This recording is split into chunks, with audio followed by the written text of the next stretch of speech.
morning, noon, evening or night, depending when you're watching this video. My name is The Legend and welcome back to World of Tanks and another look back at video. This time taking a look back at weather effects. The latest edition of recon missions all the way back in November 2024 pivots further into dynamic map changes instead of completely new maps, unfortunately, being the follow-up from the earlier released random map events. However, it isn't very clear on how random those weather effects are meant to be. Within the mode, they are always there at a certain location for the entire battle. But let's save that dilly-dally dilemma for now and describe what these local weather effects actually are. So these localized weather effects are areas of the map where there is some adverse climate conditions and changes to the environment. These are being played out as either fog, sandstorms, rain, or forest fires. The type of weather effect is linked to the general theme of that map. I mean, you can't get forest fires in a desert after all. However, that particular effect can be implemented as, well, some kind of an oil leakage, which accidentally caught fire. Maybe fitting for a map like Fata Morgana, a frontline map, just make a smaller version of it for random battles? Huh? Hint, hint. Okay. I let my no new map annoyances go now. But it does ask the question about what other weather effects we might also expect if it should make a return on a bigger scale. Snowstorms are of course a logical addition for winter maps, but also think about smog in city or industry maps, avalanches or mudslides that can stir up a lot of dust into the air, or even make the hurricane in highway a feature that has a similar weather effect as storms, for example. That might make the map intriguing enough to ignore how absolutely garbage it is. Okay, maybe it is already improved well enough after the 2.0.1 update, but I had just have so low hopes for that map. So with the weather comes of course certain effects. So pretty much all of the different local weathers have a set of common effects on the visibility values. First of all, vehicles within the area of effect will break line of sight to all vehicles outside the area. This effect is also apparent vice versa. This means that when unspotted, everybody can only spot enemy vehicles that are sharing the same position to the area, being either inside of the area with you or outside the area with you. Then, inside the area, the spotting range is halved and the time you remain spotted is also halved. Despite all of those visibility deprivations, you can still see all team members or spotted enemies inside out or outside in on the minimap.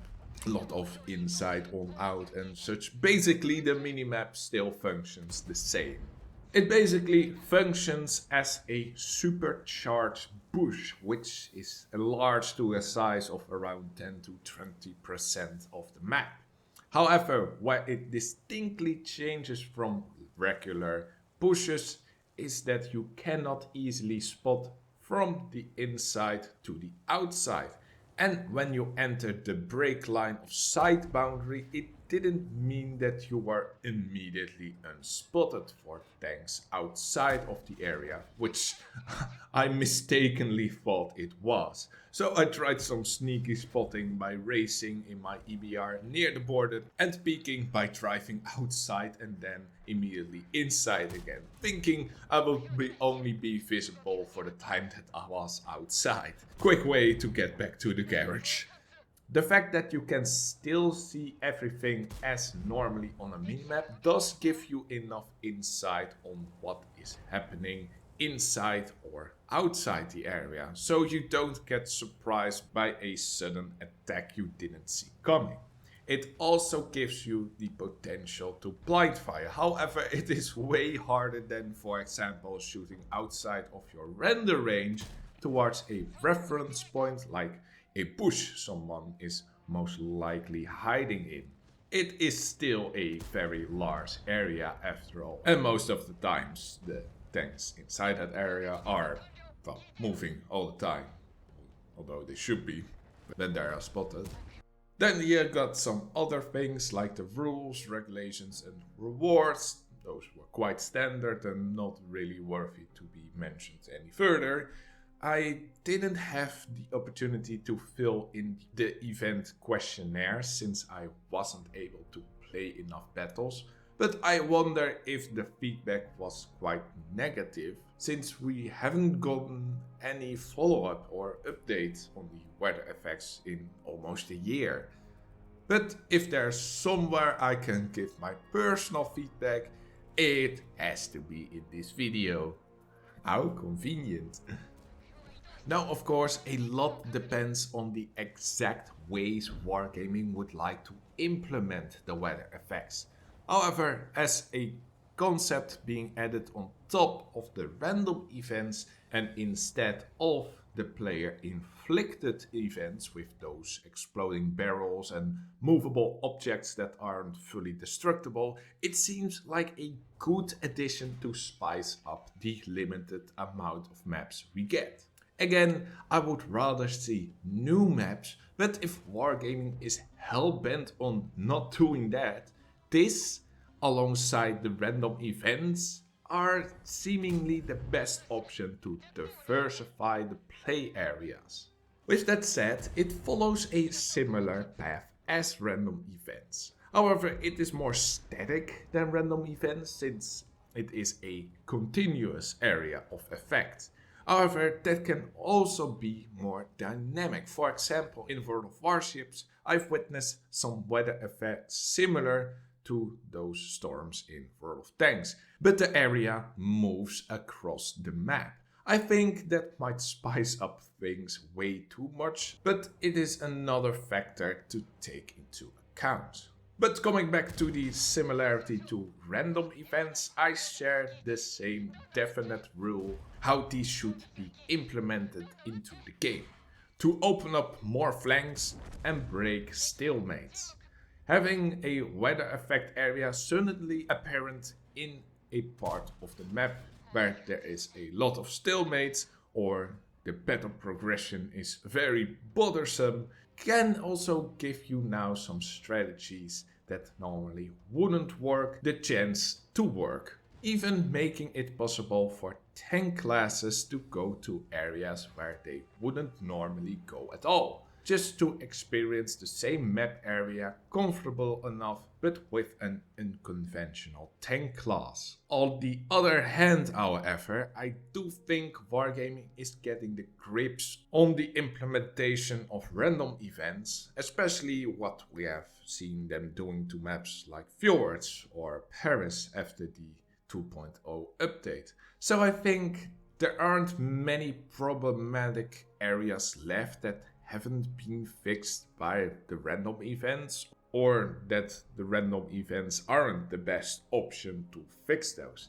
So with that analysis, I have filtered down the implementations of weather effects to two categorical map areas. One, areas that are still most of the time a hold up position where pushes are very difficult to pull off, and two, which I haven't touched on before, areas that are not used normally at all. The second category might be where weather effects can be a perfect solution to another big problem a lot of maps are suffering from: dead man zones. Large open areas where you pretty much cannot go without being shut down by multiple enemies' covered positions. The vast openness of Malinovka or Steppes or Oyster Bay even can be broken down from regular boring camping gameplay. That sounds like potential right there. But with that, that's all that I wanted to share about the weather effects. So in the end, I do hope Wargaming is continuing to fine-tune it, since I see that on a couple of scenarios it could have a positive impact on the game. And since Wargaming is too lazy to make new maps, at least this way the maps get at least a bit more diverse. And with that, that's the end of the video. Hope you enjoyed it, and I will see you next time. Laters!